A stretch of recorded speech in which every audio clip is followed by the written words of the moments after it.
আসসালামু আলাইকুম। প্রিয় নতুন প্রবাসী ভাইয়েরা, আশা করি ভালো আছেন। আজ আপনাদের জন্য খুবই গুরুত্বপূর্ণ কয়েকটি আরবি শব্দের অর্থ নিয়ে হাজির হয়েছি। শব্দগুলো মুখস্থ করে রাখুন। প্রতিদিন এইরকম নতুন নতুন আরবি শব্দ শিখতে আমার চ্যানেলটি সাবস্ক্রাইব করুন। তাইফ অর্থ হলো ঠিক আছে। আমি আবার বলছি, তাইফ অর্থ হলো ঠিক আছে। অ্যাশ অর্থ হলো কি।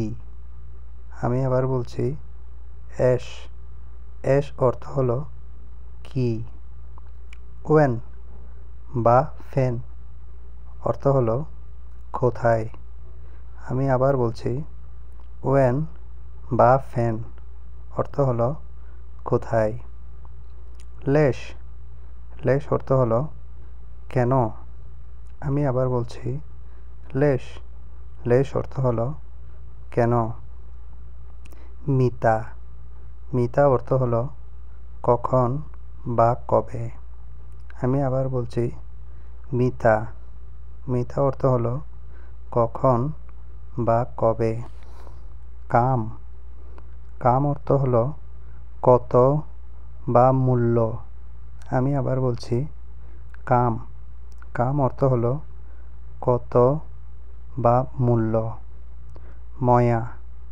ময়া অর্থ হলো পানি। আমি আবার বলছি, ময়া অর্থ হলো পানি। আকিল অর্থ হলো খাবার বা খাওয়া।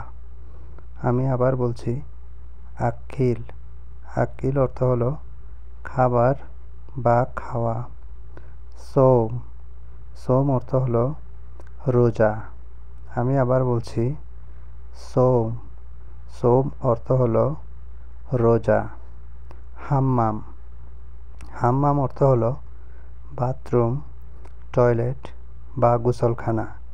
আমি আবার বলছি, হাম্মাম অর্থ হলো বাথরুম, টয়লেট বা গোসলখানা।